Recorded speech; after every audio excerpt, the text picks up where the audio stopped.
Hello everyone, welcome back to my YouTube channel. ನಾನಿವತ್ತು ಮಾಡ್ತಾ ಇರೋ ರೆಸಿಪಿ ಬಂದುಬಿಟ್ಟು ಪಿಜ್ಜಾ ಮಾಡ್ತಾಯಿದ್ದೀನಿ. ಸೊ ಹೋಮ್ ಮೇಡ್ ಪಿಜ್ಜಾ ಇದು. ಸೊ ಮನೆಯಲ್ಲೇ ಯಾವ ರೀತಿ ಮಾಡೋದು ಅಂತ ತೋರಿಸ್ಕೊಡ್ತಾ ಇದ್ದೀನಿ. ನನ್ನ ಮಗನಿಗಂತೂ ತುಂಬಾ ಇಷ್ಟ ಇದು. ಸೊ ಪಿಜ್ಜಾ ಮಾಡು ಅಂತ ಇದ್ದ, ಅದಕ್ಕೋಸ್ಕರ ನಾನು ಟ್ರೈ ಮಾಡಿಬಿಟ್ಟು ನಿಮಗೂ ಕೂಡ ತೋರಿಸ್ತಾ ಇದ್ದೀನಿ.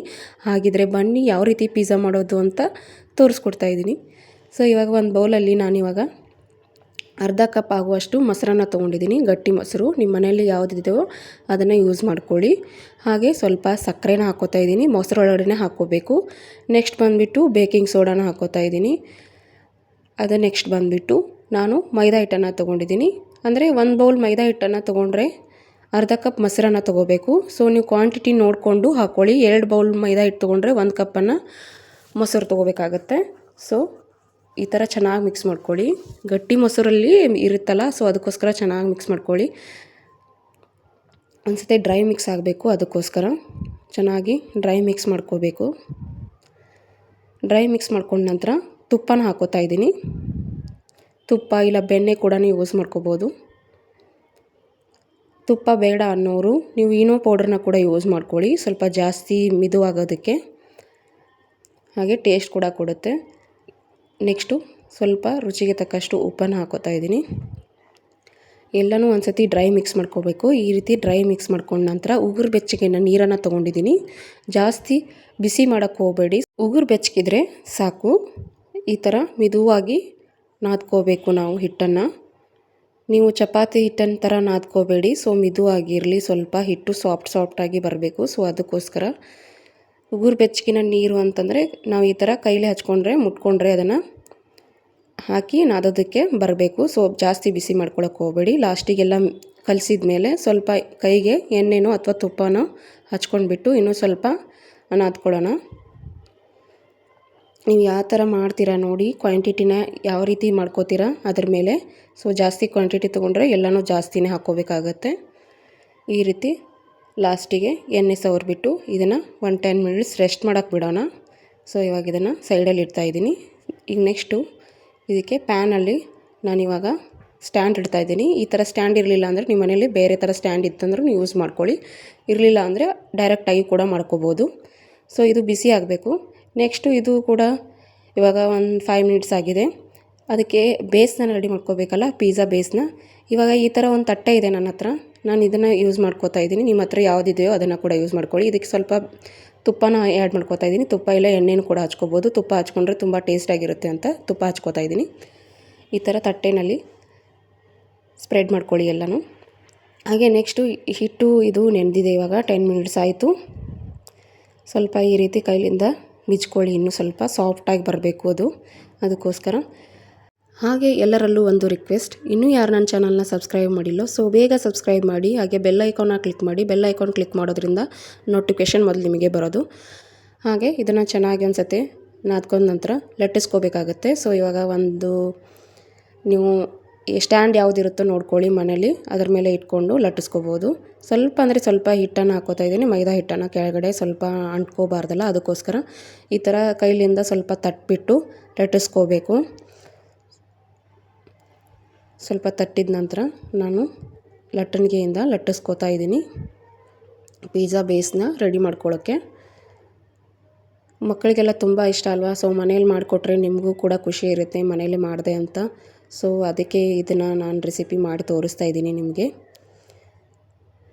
ಹೊರಗಡೆ ಹೋಗಿ ಅಷ್ಟು ಕಾಸ್ಟ್ಲಿ ಕೊಟ್ಟು ತಿನ್ನೋ ಬದಲು ಮನೇಲೇ ಮಾಡಿದರೆ ನಿಮಗೂ ಇಷ್ಟ ಆಗುತ್ತೆ. ಸ್ವಲ್ಪ ದಪ್ಪದಾಗೇ ಲಟ್ಟಿಸ್ಕೊಳ್ಳಿ, ತೆಳುವಾಗಿ ಲಟ್ಟಿಸ್ಕೋಬೇಡಿ ಚಪಾತಿ ಥರ. ಈ ಥರ ನಾನು ತೋರಿಸ್ತಾ ಇದ್ದೀನಿ ನೋಡಿ, ಈ ಥರ ಇರಬೇಕು. ಈ ಥರ ಲಟ್ಟಿಸ್ಕೊಂಡ ನಂತರ ಸೈಡಲ್ಲಿ ಸ್ವಲ್ಪ ಪ್ರೆಸ್ ಮಾಡ್ಕೊಳ್ಳೋಣ, ಸ್ವಲ್ಪ ದಪ್ಪದಾಗಕ್ಕೆ. ಸೊ ಹಿಟ್ಟು ಪಿಜ್ಜಾ ಬೇಸು ಕರೆಕ್ಟಾಗಿ ಬರಲಿ ಅಂತ. ಸೊ ನೋಡಿ ಇವಾಗ ಬೇಸ್ ರೆಡಿಯಾಗಿದೆ. ಇವಾಗ ನಾನು ತುಪ್ಪ ಹಚ್ಕೊಂಡಿದ್ನೆಲ್ಲ ತಟ್ಟೆಗೆ, ಆ ತಟ್ಟೆಗೆ ಇದನ್ನು ಇಟ್ಕೊಳ್ಳೋಣ. ಇಟ್ಕೊಂಡ್ಬಿಟ್ಟು ಇನ್ನೊಂದು ಸ್ವಲ್ಪ ಸ್ಪ್ರೆಡ್ ಮಾಡ್ಕೊಳ್ಳೋಣ. ಸೈಡಲ್ಲೆಲ್ಲ ಸ್ವಲ್ಪ ದಪ್ಪದಾಗಿ ಬರಲಿ ಅಂತ ಸ್ಪ್ರೆಡ್ ಮಾಡ್ಕೋತಾ ಇದ್ದೀನಿ. ಈ ಥರ ಕೈಲಿಂದ ಪುಷಪ್ ಮಾಡಿ ಅದನ್ನು ನೋಡಿ. ಕರೆಕ್ಟಾಗಿ ನಮ್ಮ ತಟ್ಟೆ ಅಳತೆಯಲ್ಲಿ ಕರೆಕ್ಟಾಗಿ ಕೂತ್ಕೊಳ್ಬೇಕದು. ಸೈಜ್ ಮೇಲೆ ಡಿಪೆಂಡ್ ಆಗುತ್ತೆ, ನೀವು ಯಾವ ಸೈಜಲ್ಲಿ ತಟ್ಟೆ ತೊಗೊಂಡಿರ್ತೀರೋ ಸೊ ಅದೇ ಸೈಜಲ್ಲಿ ನೀವು ಪಿಜ್ಜಾನ ಮಾಡ್ಕೋಬೇಕಾಗತ್ತೆ. ಕರೆಕ್ಟಾಗಿ ಬರುತ್ತೆ ಅದು ಶೇಪು. ಸೊ ಇವಾಗ ಫೋರ್ಕ್ನಿಂದ ಈ ಥರ ಮಾಡ್ಕೋತಾ ಇದ್ದೀನಿ. ಈ ಥರ ಮಾಡ್ಕೊಳ್ಳೋದ್ರಿಂದ ನಾವು ಸಾಸು ಮತ್ತು ಸೋಯಾ ಚಟ್ನಿ ಅದು ಆ್ಯಡ್ ಮಾಡ್ಕೋಬೇಕು. ಅದೆಲ್ಲ ಸ್ಪ್ರೆಡ್ ಆಗಬೇಕು ಒಳಗಡೆ. ಅದಕ್ಕೋಸ್ಕರ ಈ ಥರ ಬೇಸ್ನ ಬೇಯೋದಕ್ಕೆ ಕರೆಕ್ಟಾಗಿ ಬರುತ್ತೆ. ಸೊ ಈ ಥರ ಪೋರ್ಕ್ನಿಂದ ಮಾಡ್ಕೊಳ್ಳಿ. ಮಾಡ್ಕೊಂಡ ನಂತರ ಇದಕ್ಕೆ ನಾವು ಸೆಜ್ವಾನ್ ಚಟ್ನಿ ಹಾಕ್ಕೋತಾ ಇದ್ದೀನಿ. ಸೆಜ್ವಾನ್ ಚಟ್ನಿ ಇಲ್ಲ ಅನ್ನೋರು ಟೊಮೊಟೊ ಸಾಸನ್ನು ಕೂಡ ಯೂಸ್ ಮಾಡ್ಕೋಬೋದು. ಹೇಗೆ ಅಂದರೆ ಟೊಮೊಟೊ ಸಾಸನ್ನು ಸ್ಪ್ರೆಡ್ ಮಾಡ್ಕೊಂಡ್ಬಿಟ್ಟು ಚಿಲ್ಲಿ ಫ್ಲೇಕ್ಸನ್ನು ಹಾಕ್ಕೊಂಡ್ಬಿಡಿ, ಅದರ ಮೇಲೆ ಕರೆಕ್ಟಾಗಿ ಬರುತ್ತೆ. ಸೊ ಇವಾಗ ನಾನು ಸೆಜ್ವಾನ್ ಚಟ್ನಿನ ಈ ಥರ ಸ್ಪ್ರೆಡ್ ಮಾಡ್ಕೋತಾ ಇದ್ದೀನಿ. ಎಲ್ಲ ಕಡೆ ಚೆನ್ನಾಗಿ ಸ್ಪ್ರೆಡ್ ಮಾಡ್ಕೊಳ್ಳಿ. ಸ್ಪ್ರೆಡ್ ಮಾಡ್ಕೊಂಡ ನಂತರ ನೆಕ್ಸ್ಟು ಟೊಮೊಟೊ ಸಾಸನ್ನು ಯೂಸ್ ಮಾಡ್ಕೋಬೇಕು. ನೀವು ಟೊಮೊಟೊ ಸಾಸನ್ನು ಒಂದೇ ಕೂಡ ಯೂಸ್ ಮಾಡ್ಕೊಳ್ಳಿ, ನಡೆಯುತ್ತೆ. ಸೆಜ್ವಾನ್ ಚಟ್ನಿ ಬೇಕಂತೇನಿಲ್ಲ. ಸೊ ನನ್ನ ಹತ್ರ 2 ಇತ್ತು, ನಾನು 2 ಕೂಡ ಯೂಸ್ ಮಾಡ್ಕೋತಾ ಇದ್ದೀನಿ. ಸೊ ಟೊಮೊಟೊ ಸಾಸನ್ನು ಯೂಸ್ ಮಾಡ್ಕೋತಾ ಇದ್ದೀನಿ. ಸ್ವಲ್ಪನೇ ಹಾಕ್ಕೋತಾ ಇದ್ದೀನಿ. ಸ್ವಲ್ಪ ಹಾಕ್ಕೊಂಡ್ಬಿಟ್ಟು ಎಲ್ಲ ಕಡೆ ಸ್ಪ್ರೆಡ್ ಮಾಡ್ಕೊಳ್ಳೋಣ. ಹಾಗೆ ನೆಕ್ಸ್ಟು ವೆಜಿಟೇಬಲ್ನ ಕೂಡ ಹಾಕ್ಕೋತಾ ಇದ್ದೀನಿ. ನಿಮ್ಮ ಮನೆಯಲ್ಲಿ ಯಾವ್ಯಾವ ವೆಜಿಟೇಬಲ್ ಇದೆಯೋ ಅದನ್ನು ಕೂಡ ಯೂಸ್ ಮಾಡ್ಕೊಳ್ಳಿ. ನಾನು ಗ್ರೀನ್ ಕ್ಯಾಪ್ಸಿಕಮನ್ನು ತೊಗೊಂಡಿದ್ದೀನಿ. ನೆಕ್ಸ್ಟು ರೆಡ್ ಕ್ಯಾಪ್ಸಿಕಮ್ ತೊಗೊಂಡಿದ್ದೀನಿ. ನೀವು ರೆಡ್ ಕ್ಯಾಪ್ಸಿಕಮ್ ಇಲ್ಲ ಅನ್ನೋರು ಟೊಮೊಟೊ ಕೂಡ ಯೂಸ್ ಮಾಡ್ಕೋಬೋದು. ಈ ಥರ ಕಟ್ ಮಾಡ್ಕೊಂಡಿದ್ದೀನಿ. ನೀವು ಉದ್ದಕ್ಕಾಗಿ ಬೇಕಿದ್ದರೂ ಕಟ್ ಮಾಡ್ಕೊಳ್ಳಿ. ಆನಿಯನ್ನ ತೊಗೊಂಡಿದ್ದೀನಿ. ನೀವು ಬೇಕಿದ್ರೆ ಆನಿಯನ್ನು, ಟೊಮೊಟೊ, ಪನ್ನೀರನ್ನ ಕೂಡ ಯೂಸ್ ಮಾಡ್ಕೋಬೋದು. ನಾನಿಲ್ಲಿ ಸ್ವಲ್ಪ ಜಾಸ್ತಿ ಇಂಗ್ರೀಡಿಯೆಂಟ್ಸನ್ನು ಯೂಸ್ ಮಾಡಿ ಮಾಡ್ತಾಯಿದ್ದೀನಿ, ಅಂದರೆ ವೆಜಿಟೇಬಲ್ನ ಯೂಸ್ ಮಾಡಿಕೊಂಡು ಮಾಡ್ತಾಯಿದ್ದೀನಿ. ಹಾಗೆ ನೆಕ್ಸ್ಟು ಪನ್ನೀರನ್ನು ಹಾಕೋತಾ ಇದ್ದೀನಿ. ಸೊ ಈ ಥರ ಚಿಕ್ಕ ಚಿಕ್ಕ ಪೀಸ್ಗಳನ್ನ ಕಟ್ ಮಾಡಿಕೊಂಡು ಇಡ್ತಾಯಿದ್ದೀನಿ. ನೋಡಿ ಎಷ್ಟು ಚೆನ್ನಾಗಿ ಕಾಣ್ತಾ ಇದೆಯಲ್ಲ. ನೀವು ಪನ್ನೀರನ್ನ ಯೂಸ್ ಮಾಡಿದ್ರೆ ಸಖತ್ತಾಗಿ ಪಿಜ್ಜಾ ಬರುತ್ತೆ. ಹಾಗೆ ಸ್ವೀಟ್ ಕಾರ್ನ ಕೂಡ ಹಾಕೋತಾ ಇದ್ದೀನಿ. ಸ್ವೀಟ್ ಕಾರ್ನ್ ಇಲ್ಲ ಅನ್ನೋರು ಸ್ಕಿಪ್ ಮಾಡ್ಕೊಳ್ಳಿ. ಪನ್ನೀರು, ಕ್ಯಾಪ್ಸಿಕಮ್, ಆನಿಯನ್ ಅಷ್ಟೇ ಯೂಸ್ ಮಾಡ್ಕೋಬೋದು. ಸೊ ಇವಾಗ ಇದು ರೆಡಿ ಆಯಿತು. ಸೊ ಇವಾಗ ನಾವು ಪ್ಯಾನ್ ಕಾಯಕ್ಕೆ ಇಟ್ಟಿದ್ದೀವಲ್ಲ, ಸೊ ಆ ಪ್ಯಾನ್ಗೆ ಇವಾಗ ಇಡಬೇಕು ಇದನ್ನು. ಸೊ ಪ್ಯಾನ್ ಕಾದಿದೆ, ಒಂದು 10 ಮಿನಿಟ್ಸ್ ಕಾಯಕ್ಕೆ ಇಟ್ಟಿದ್ವಲ್ಲ. ಸೊ ಇವಾಗ ರೆಡಿಯಾಗಿದೆ. ಹಾಗೆ ನೆಕ್ಸ್ಟು ಇದನ್ನು ಇಡ್ತಾಯಿದ್ದೀನಿ. ಇದರೊಳಗಡೆ ಸ್ಟ್ಯಾಂಡ್ ಇರಲಿಲ್ಲ ಅಂದರೆ ಬೇರೆ ಸ್ಟ್ಯಾಂಡ್ ಕೂಡ ಯೂಸ್ ಮಾಡ್ಕೊಳ್ಳಿ, ಇಲ್ಲ ಡೈರೆಕ್ಟಾಗಿ ಕೂಡ ಹಾಕ್ಕೋಬೋದು. ಸೊ ನಾನು ಚೀಸ್ ಹಾಕ್ಕೊಳ್ಳೋದನ್ನು ಮರ್ತಿದ್ದೆ. ಸೊ ತಳಗಡೆ ಇದ್ದಾಗಲೇ ನೀವು ಚೀಸ್ ಹಾಕ್ಕೊಂಡ್ಬಿಡಿ. ಹಾಗೆ ನೆಕ್ಸ್ಟು ಚೀಸನ್ನು ತುರಿದ್ಬಿಟ್ಟು ಈ ಥರ ಹಾಕೋತಾ ಇದ್ದೀನಿ. ಚೀಸ್ ಅಂತೂ ನೀವು ಮನೆಯಲ್ಲೇ ಮಾಡ್ಕೋಬೋದು, ಇಲ್ಲ ಅಂಗಡಿನಲ್ಲೇ ಸಿಗುತ್ತೆ ರೆಡಿಮೇಡ್, ತಂದು ಚೀಸ್ನ ಹಾಕ್ಕೋಬೋದು. ಈ ಥರ ತುರಿದ್ಬಿಟ್ಟು ಮೇಲೆಲ್ಲ ಕಡೆ ಹಾಕೊಳ್ಳೋಣ. ಚೀಸ್ ಇಲ್ಲ ಅನ್ನೋರು ಮನೇಲಿ ಕೂಡ ಮಾಡ್ಕೋಬೋದು ಅಂತ ಹೇಳಿದ್ನಲ್ಲ. ಸೊ ಮನೆಯಲ್ಲಿ ಯಾವ ರೀತಿ ಮಾಡೋದು ಅದನ್ನು ಕೂಡ ನಾನು ತೋರಿಸ್ಕೊಡ್ತೀನಿ. ನೀವು ಕಮೆಂಟ್ ಬಾಕ್ಸಲ್ಲಿ ಚೀಸ್ ಮಾಡೋದು ಯಾವ ರೀತಿ ಅಂತ ತೋರಿಸ್ಕೊಡಿ ಅಂತ ಕಮೆಂಟ್ ಮಾಡಿ. ಹಾಗೆ ನಾನು ನೆಕ್ಸ್ಟ್ ವಿಡಿಯೋದಲ್ಲಿ ತೋರಿಸ್ಕೊಡ್ತೀನಿ. ಚೀಸ್ ಮನೆಯಲ್ಲೇ ಈಸಿಯಾಗಿ ಮಾಡ್ಕೋಬೋದು. ಸೊ ಇವಾಗ ಇದು ರೆಡಿ ಆದಮೇಲೆ ಸ್ವಲ್ಪ ಲಿಡ್ನ ಕ್ಲೋಸ್ ಮಾಡ್ಕೊಳ್ಳೋಣ. ಲಿಡ್ನ ಕ್ಲೋಸ್ ಮಾಡ್ಕೊಂಡ್ಬಿಟ್ಟು 15 to 25 ಮಿನಿಟ್ಸ್ವರೆಗೂ ನೋಡ್ಕೊತ ಇದನ್ನು ಇರಬೇಕು. ಸೊ ಇವಾಗ ನಮ್ಮ ಪಿಜ್ಜಾ ರೆಡಿ ಆಯಿತು. ಇವಾಗ ರೆಡಿ ಆದಮೇಲೆ ಇದನ್ನು ಸೈಡಲ್ಲಿ ಇಟ್ಕೊತಾ ಇದ್ದೀನಿ. ಇಟ್ಕೊಂಡ ನಂತರ ಸ್ವಲ್ಪ ಬಿಸಿ ಇರುತ್ತೆ, ನೋಡಿಕೊಂಡು ತಕ್ಕೊಳ್ಳಿ. ಕೈಗೆಲ್ಲ ಸುಟ್ಟೋಗೋ ಚಾನ್ಸಸ್ ಇರುತ್ತೆ, ಅಷ್ಟೊಂದು ಬಿಸಿಯಾಗಿರುತ್ತಲ್ಲ. ಸೊ ಇದನ್ನು ಬಿಸಿಯಾಗಿದ್ದರೆ ತಿನ್ನೋದಕ್ಕೆ ಟೇಸ್ಟಿಯಾಗಿರುತ್ತಲ್ಲ, ಅದಕ್ಕೋಸ್ಕರ ನೋಡಿಕೊಂಡು ನಿಧಾನಕ್ಕೆ ತೆಗೆದುಕೊಳ್ಳೋಣ. ಈ ಥರ ಸ್ಪೂನ್ನಿಂದ ಸೈಡಿಗೆಲ್ಲ ಸ್ವಲ್ಪ ಎತ್ತಿ ಸರಿಸ್ಕೊಂಡು ತೆಗಿತಾ ಇದ್ದೀನಿ. ನೋಡಿ ಇವಾಗ ಯಾವ ರೀತಿ ಬಂದಿದೆ ನಮ್ಮ ಪಿಜ್ಜಾ. ಮೇಲೆ ಹಾಕಿರೋ ಚೀಸ್ ಕೂಡ ಯಾವ ರೀತಿ ಕಾಣ್ತಾ ಇದೆ ಅಂತ. ಸೊ ಇವಾಗ ಇದರಲ್ಲಿ ಇಟ್ಬಿಟ್ಟು ನೀಟಾಗಿ ಕಟ್ ಮಾಡ್ಕೊಳ್ಳೋಣ.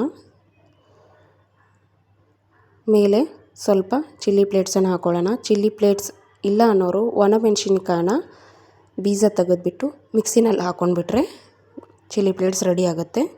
ಈ ಥರ ಸ್ಪೂನ್ನಿಂದ ಕಟ್ ಮಾಡ್ಕೊಳ್ಳೋಣ ಇದನ್ನು. ಹೊರಗಡೆ ಯಾವ ರೀತಿ ಕೊಡ್ತಾರಲ್ಲ ಪಿಜ್ಜಾ, ಸೊ ಅದೇ ರೀತಿಯೇ ನಮ್ಮದು ಪಿಜ್ಜಾ ರೆಡಿಯಾಗಿದೆ. ಡೊಮಿನೋಸಲ್ಲಿ ನೀವು ಹೋಗೆಲ್ಲ ತಿಂದು ಬಂದಿರ್ತೀರ. ಸೊ ಅಲ್ಲೆಲ್ಲ ಕಮೆಂಟ್ ಮಾಡಿ ಬಂದಿರ್ತೀರ ಯಾವ ರೀತಿ ಇದೆ ಅಂತ. ಸೊ ನೀವು ಮನೆಯಲ್ಲಿ ಮಾಡಿದರೆ ನಿಮಗೂ ಕೂಡ ಇಷ್ಟ ಆಗುತ್ತೆ. ವಾವ್, ಏನು ಮಸ್ತಾಗಿ ಬಂದಿದೆ ನೋಡಿರಿ ಇಲ್ಲಿ. ಮನೇಲಿರುವ ಇಂಗ್ರೀಡಿಯೆಂಟ್ಸ್ನ ಯೂಸ್ ಮಾಡಿ ಯಾವ ರೀತಿ ಪಿಜ್ಜಾ ಮಾಡೋದು ಅಂತ ತೋರಿಸ್ಕೊಟ್ಟಿದ್ದೀನಿ. ಸೊ ಇದೇ ರೀತಿ ನೀವು ಕೂಡ ಟ್ರೈ ಮಾಡಿ, ಹಾಗೆ ಕರೆಕ್ಟಾಗಿ ಬರುತ್ತೆ. ಸೊ ಮೆಜರ್ಮೆಂಟ್ನ ಕೂಡ ಕರೆಕ್ಟಾಗಿ ಹಾಕ್ಕೊಳ್ಳಿ, ಚೆನ್ನಾಗಿ ಬರುತ್ತೆ. ಸೊ ಹೊರಗಡೆ ಹೋಗಿ ಎಲ್ಲ ತಿಂದು ಬಂದಿರ್ತೀರ, ಹಾಗೆ ಕಮೆಂಟ್ ಕೂಡ ಮಾಡಿರ್ತೀರ. ನೀವು ಮನೇಲಿ ಮಾಡಿದರೆ ನಿಮಗೂ ಕೂಡ ಖುಷಿ ಇರುತ್ತೆ. ಸೊ ಈಸಿಯಾಗಿ ಕಡಿಮೆ ಬೆಲೆಯಲ್ಲಿ ಮನೆಯಲ್ಲೇ ಕೂಡ ಯಾವ ರೀತಿ ಮಾಡೋದು ಅಂತ. ಸೊ ಇದು ನನ್ನ ಮಗನಿಗಂತೂ ತುಂಬ ಇಷ್ಟ. ಹಾಗಿದ್ರೆ ಅವನ್ನ ಕೇಳೋಣ ಬನ್ನಿ ಯಾವ ರೀತಿ ಇದೆ ಅಂತ ಹೇಳ್ತಾನೆ ಅವನು. Atharva, pizza ready. ಹೇಗಿದೆ ಅಂತ ಟೇಸ್ಟ್ ಮಾಡಿ ಹೇಳು. ತಗೋ, ಒಂದು ಪೀಸ್ ತಗೋ. ಬಿಡು. ಹೇಗಿದೆಯೋ?